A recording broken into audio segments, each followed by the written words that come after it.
We are already on Devo 5 in this series called Where's My Miracle? And this one today is about the women.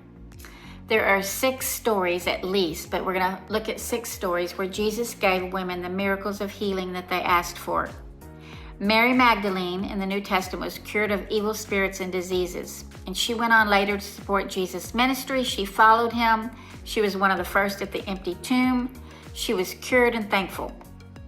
In Mark, there's the woman that had a bleeding disorder, and she's the one that knew if she could just touch Jesus' garment, she'd be healed. So she pressed in and did. Jesus knew and felt her touch, and his eyes locked with hers, and he freed her from the suffering and called her his daughter. The third one is the Samaritan woman at the well, who had 7 husbands and was still aching for love, and Jesus met her there and gave her a miracle of living water and a fresh start.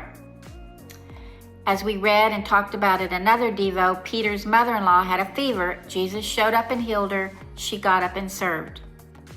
In Luke, we read about a woman that was bent over and unable to stand, but she was in the temple listening to God and worshiping Jesus.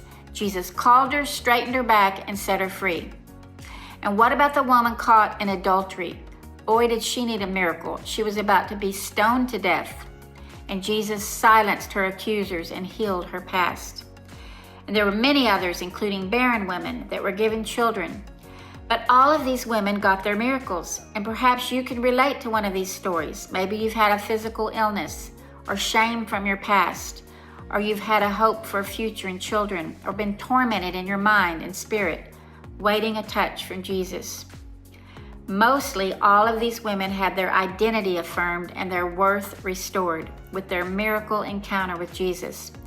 There's nothing better than having strength and dignity and worth. In fact, in Proverbs 31, it says, women are clothed in strength and dignity, able to laugh at the days to come. I don't know about you, but I don't laugh when I think about the future of getting old. Sometimes the future is unattainable, scary, impossible, and all the things. And yet we have Jesus who speaks into our circumstances and offers us these 2 articles of clothing, strength and dignity. Women in the Bible culture were not valued at all, and even though we've come a long way, there are times when a lot of us feel as though we've lost our value. Certainly if we're standing in need of a miracle, of being able to walk with our heads held high instead of being stooped over, or to bear children because that's what women want, right? Or do they?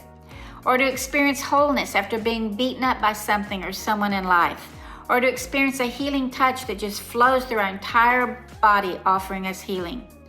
We all need this, and we long for it. Jesus spoke to the women that were outcast of society and brought them in his arms, and he's still doing that today. He shows up where we are, even if we're by a well drawing water, doing mundane things, and he sits and talks and listens to us. He takes our empty buckets and he fills it with living water so that we never thirst again. We're all thirsty. We all need a drink, and sometimes we're afraid to ask, too weak to show up, or too beaten down to expect. But we can find hope and strength and restored dignity when we read these stories of Jesus encountering these women to offer healing and restored relationships. I don't know why some women and why some of us live with chronic illness. That's got to be the worst, day after day, and pain and suffering every day on earth. Doctors and healers and prayers and remedies fail. Chronic anything is simply insufferable. And while that woman over there might get the healing touch of Jesus, this woman over here might be still in pain a decade later. Neither story is better than the other, because the truth is that the healer is alive and well in us when we believe and worship. This knowledge, this unexplainable strength that he offers us when we choose to believe, the dignity he restores that we've lost, enables us to both wear strength and dignity like a fine outfit tailored and suited just for us. And while none of us knows what the days to come will look like, if it'll be sunny or rainy, he offers this incredible laughter and joy that comes from deep inside where pain cannot reside. That's the promised miracle. Strength and dignity is ours while we wait and long for the healing, all the while laughing out loud at his provision for today.